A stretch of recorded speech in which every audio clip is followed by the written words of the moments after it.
What's up guys, David 1, 2, and 2, and it is Top Tuesday. Ah yes, it is Top Tuesday, and we are continuing our super special awesome walk down memory lane, going over every main set of Yu-Gi-Oh cards in this game, and we are going on to set number 3, Magic Ruler, or Spell Ruler, depending on how old you are. Ah yes, the good old Magic the Gathering thing. If memory serves me, I do believe that Wizards of the Coast, who owned Magic the Gathering at the time, complained that they were using the word magic for the set, as well as all spell cards were called magic cards at the time. So yeah, I'm pretty sure that's why we changed it. So at some point the set had to be reprinted as Spell Ruler, as well as all the spell cards in the game to be called spell cards.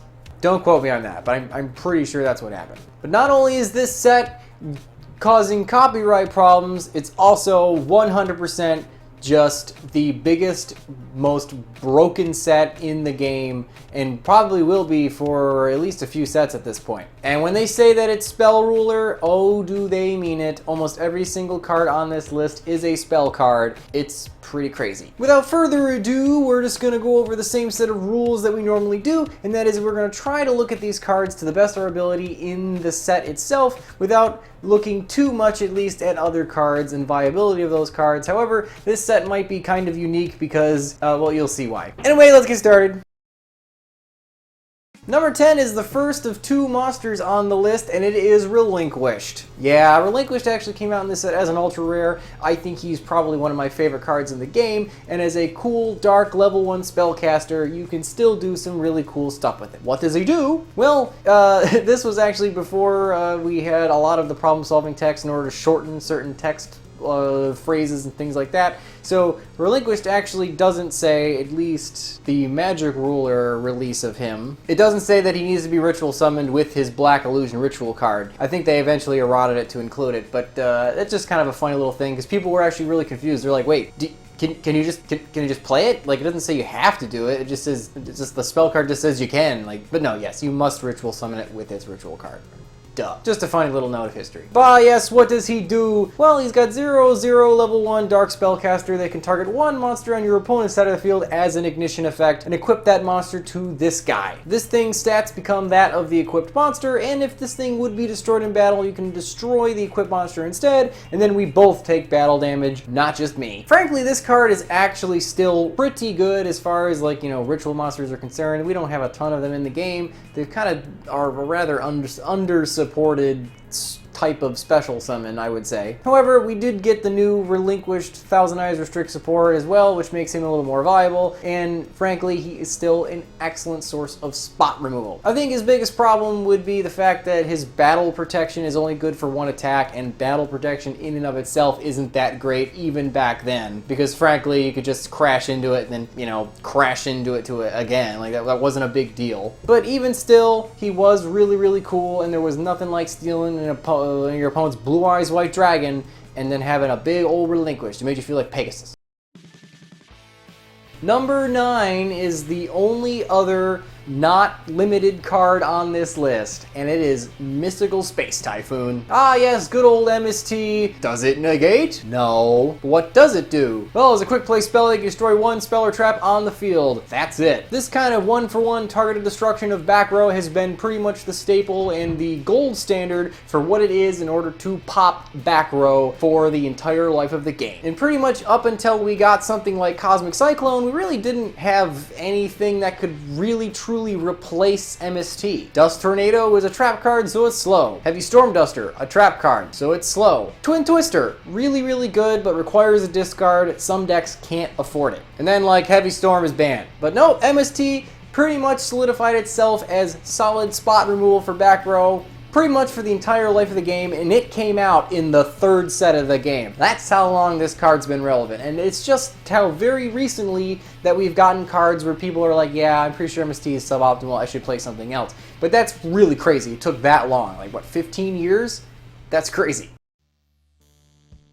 Number 8 is Upstart Goblin. Yeah, Upstart came out in this set. It's another surprisingly old card. Draw one card, your opponent gets 1,000 life points. The thing with Upstart Goblin is it's not truly a plus. It is a 1-for-1. It doesn't really get you any card advantage. However, it does let you dig further into your deck, and if you play a 40 card deck, you can make a good argument for Upstart Goblin, because then it's basically just like holding a space for you, letting you get to your next card, so it's almost like you're playing a 39 card deck and your opponent gets to start the duel with 9,000 life points instead of 8. Back when this card was at 3, oh my god, the consistency though. Just being able to cycle cards out of your deck, even though you're not actually netting advantage, is still a useful ability, and the fact that this thing is super generic, it's probably the most generic draw card that we have, because it really isn't a deck that can't run this unless they need to have more than 40 cards. But something like Pot of Desires, despite being really, really good, not all decks can run it. But all decks, if you can get them down to 39 cards, can just top it off with an Upstart. I miss this card being at 3.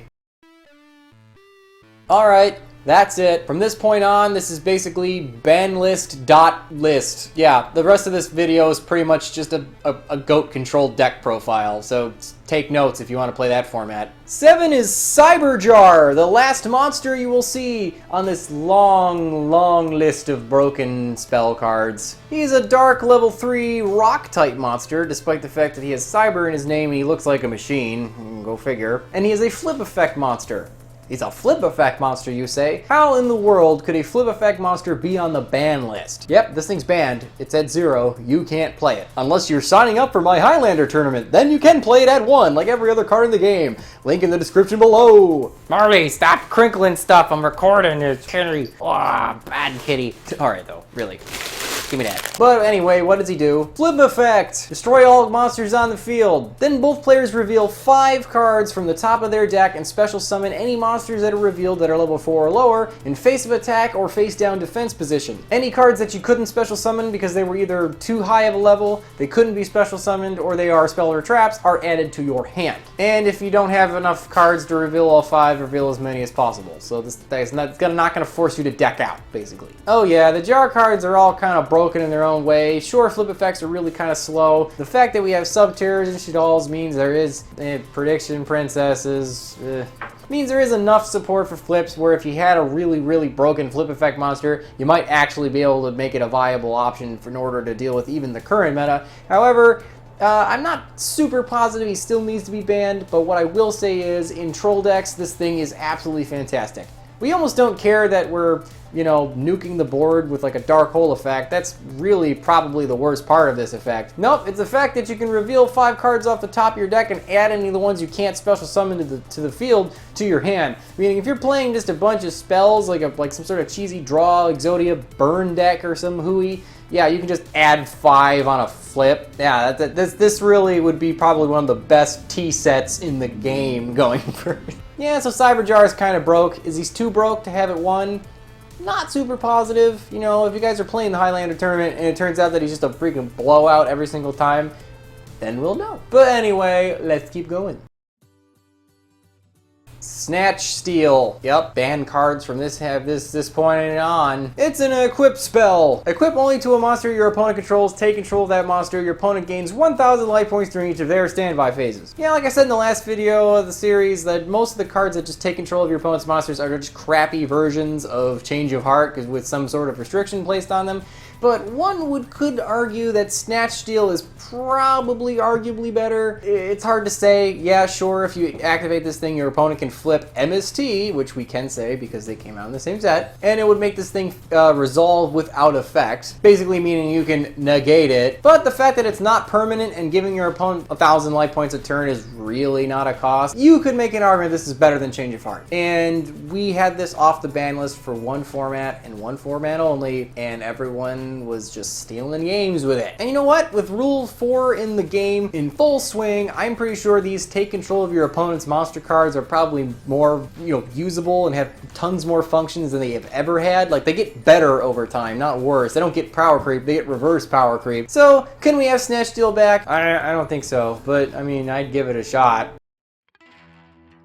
Next up is Giant Trunade. Hey, Trunade! Yep, Giant Trunade, the OG weird stepbrother of Heavy Storm, Joey's signature nuke the board back row card. It's on this set too. It's a spell card that reads, return all spell and trap cards on the field to their owner's hands. Woot. Now you're gonna say, well, why is this on the list? I mean, I get, Heavy Storm on the list, but a lot of people make an argument for Heavy Storm coming off, so why can't this come off? Well, I think it really comes down to the fact that bouncing cards, a lot of the times, is actually worse than destroying them, and for like a health of the game standpoint. Yeah, bouncing your opponent's spells and traps doesn't really deal with them permanently, just gets them out of the way for the turn, maybe you can OTK, but I think the troll comes from the fact that you're bouncing your own stuff, which means this card lets you loop some really cheesy effects with like continuous traps and things like that were never intended to be used that way. So it probably creates tons of loop. Not only that, but it would be fantastic against pendulums because there's nothing more frustrating than a purple poison magician in the pendulum zone. I gotta nuke their pendulum zones. That's how you beat pendulums.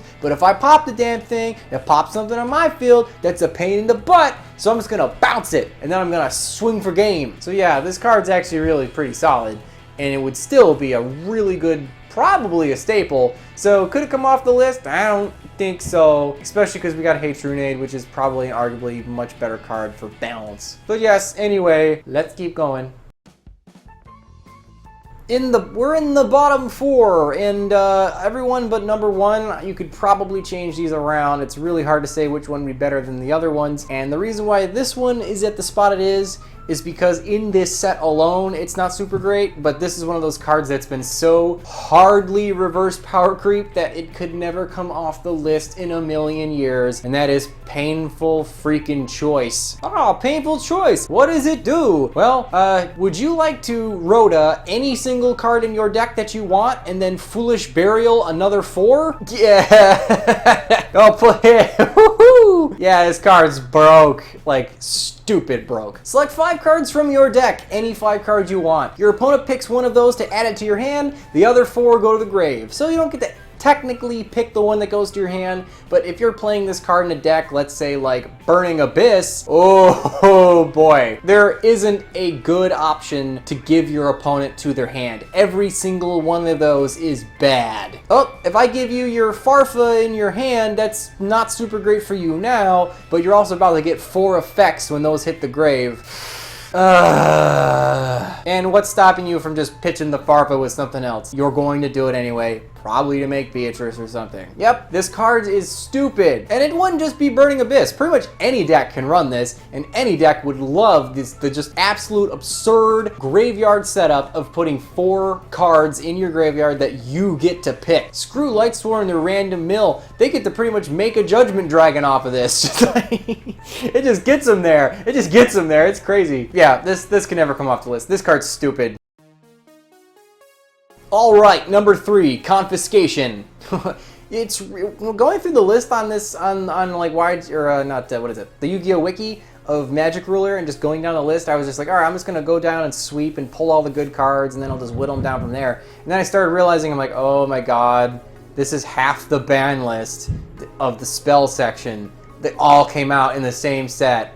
Well, I don't remember that, even though I bought a lot of this set. Did I? Maybe I waited and got more Pharaoh Servant. I feel like I did that. I'm a scrub. Anyway, what's Confiscation do? Pay 1,000 life points, look at your opponent's hand, pick a card in their hand, and send it to the graveyard as a discard. If I need to explain to you why this card is broken, then you need to stop watching my videos, because Yu-Gi-Oh is not the game for you. Alright, let's break it down. $1,000 for a spell like this? That's a deal. No one cares about 1,000 life points. That's why Upstart is not that big a deal, because any of your monsters in your deck should be able to hit your opponent for a direct attack and deal that back. So that's not an issue. So you know what? On that same vein, it's like, I can take a freaking 1,000 damage to myself, because frankly, it's not gonna change the end outcome of the duel if they got 5 guys on board and I'm about to get OTK'd. Uh-oh, they attacked with 4 of their 5 guys instead of 5. Ooh. No, 1,000 life points, who cares? And what do you get for that measly cost of 1,000 life points? You look at your opponent's hand. Pretty much, this could just say that and it would almost still be a really solid, probably bannable card. Because it's still a spell, you still can just drop it, you can combo it with, at that point, with Mind Crush if you want it or whatever. Oh yeah. But no, that's not it. Not only do you get to look at your opponent's hand, going first, that is super strong, because you know if the opponent's got hand trap, you know know what their deck they're playing, so you know what to go into your extra deck and what to make in order to stop them. Because let's say you're Ryan and you know what I'm playing, you're going to make Dweller going first. But if you're not Ryan and you don't know what I'm playing, you're not going to know to go into Dweller. You might go into Baguska, and it's not that good of a move. But no, looking at your opponent's hand, getting that intel, that's important. That means if you do have some sort of branching options in your plays, you most certainly can make the better of the decisions and lock them out before they even get a turn. And then not only do you get to look at their hand, know what their strategy is, know if they have any outs to anything, you get to knock a card out of their hand. It's a 1-for-1. Meaning if you do see something in their hand that's going to be a problem, you see that evenly matched and you're trying to make a stupid big board, just be like blip, bloop, and yeah, no more evenly matched, and then they're starting the duel going second with the same amount of cards you did. That's a super disadvantage. Oh, it gets worse from here, boys. Number 2 is Forceful Century. The crazy thing about this is this set not only had Confiscation, it has Forceful Century. Pretty much meaning that they power creeped Confiscation with another card in the same set. What does it do? Look at your opponent's hand, select one card from their hand, and shuffle it back in their deck. What? Holy freaking crap. So, okay, there is no life point cost at this point, so that is objectively better. Even if we want to make the argument that $1,000 to pay ain't that much money, well, okay, paying 0 is still objectively better than paying 1,000, so it's free. And then, frankly, putting a card from their hand into their deck is better than putting it in the grave, because let's say they're playing Burning Abyss. Knocking a card out of their hand isn't going to be that big of a deal. It goes to the grave, it's going to do something. You know, they're playing Dark Worlds, they're going to thank you for that. So there is instances where knocking a card out of your opponent's hand to the graveyard isn't that big of a setback for them. Sure, it's not optimal for any deck to get a card knocked out of their hand, but it most certainly isn't the end of the world for certain decks. But putting them back in the deck though, yeah, once that card's back in the deck, it's gone. Your deck is not a resource. Before you say it is, shut up. And the reason why is because you can't just pick up your deck and pull a card out of it and put it back down and say that's what I want, because that's why it's not a resource. The cards in your hand that let you do that, that's a resource. The cards on your field that let you do that, that's a resource, but not your deck yourself. It's stuck in the deck, is gone. That is super strong. And the fact that they're both in the same set, meaning you could play these in the same deck, oh, the only saving grace, it's still a 1-for-1. Although getting that knowledge, like I said in the last one, is just super strong, so alright, this set has tons of broken cards in it. It was actually hard to get this down to 10, so I guess we're going to have a couple of honorable mentions just so the fanboys know that I am acknowledging your existence. First up is Toons! Yes, Toons came out in this set. Toons are bad. They would never make the list. However, they're one of my favorite decks. They're really, really cool. I love Pegasus as a bad guy, just because he's so flamboyant and silly, and the fact that his deck is a bunch of, you know, crazy weirdo relinquished crap and then childish cartoons means he's just a super weird dude. And I love the deck, I love its play style. That Summoning Sickness is garbage. And this is the first wave of Toons support they ever got. We got the Mangaroo Ran and things like that in this set. And the original Toon World that doesn't actually do anything, it just costs you life points to play it. But even still, without this set, we wouldn't have one of my favorite decks. We got Toons in here. That's cool. Next up, we have Mahavalio and all of the equipped spells. This is another one of those weird sets where there was a card in the set that power creeped other cards in the set. We got Axe of Despair in this set. We also got like Malevolent Nuzzler and Black Pendant. Like those two cards are terrible compared to Axe of Despair, just because all they do is give you a boost. So Axe of Despair giving you the biggest boost is better. And we also got Megamorph, which was a really awesome card for OTKs. You play your Cyberstein, pay 5k life, so your life points are now very much lower than your opponent. Summon out a Blue Eyes Ultimate Dragon, slap this thing down on it, give it, you know, 9,000 attack and punch for game with one big old swing. Yeah, Megamorph is also a really good equip spell. And Mahavalio gets an extra 500 attack for every equip spell stuck to him. So back in the day, like an Axe of Despair and a Malevolent Nuzzler, and this guy's already freaking huge. And you know, old Yu-Gi-Oh! A big beater was probably your win condition for most decks. So he was hard to deal with, and I think he's in Duel Links and he's kind of okay, so figured I'd mention him. And the number one spot of probably the most broken card in the entire set, Hungry Burger! No, it's not Hungry Burger. Although I will say this, Hungry Burger is a level 6 generic ritual monster, pre-prep target, and gets all of your erratic searches off. That's kind of funny and bad, and you have better options. But it doesn't have the same, oh, the memes, they're so spicy. No, our real number one is Twin Long Rods! I got you again! Comedy comes in threes. So, number 3, Crab Turtle. It's Crab Turtle. Oh yeah.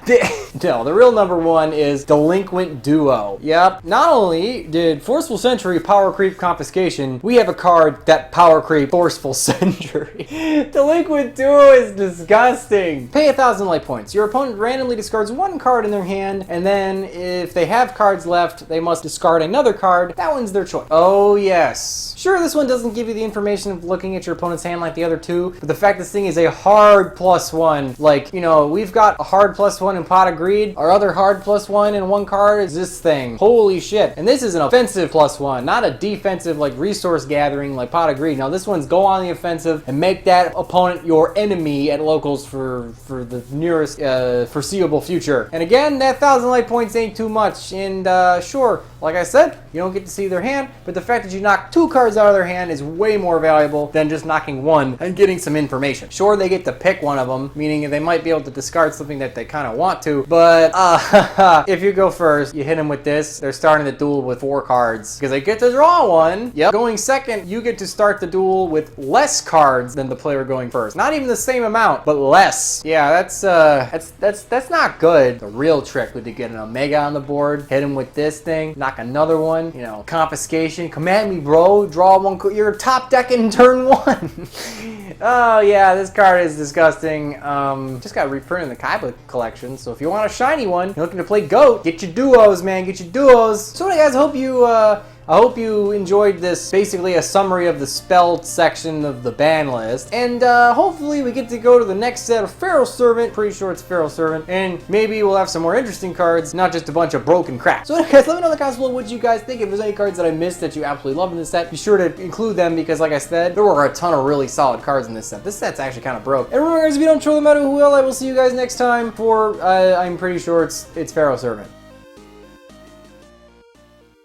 The Destiny board tells me that you should subscribe to the channel, or you could watch some of these other videos. Now excuse me, my Millennium Ring has detected another Millennium item. Oh, it's just Merrick. Akora, did you remember to get milk? We're out of milk. This milk is bad. It was terrible.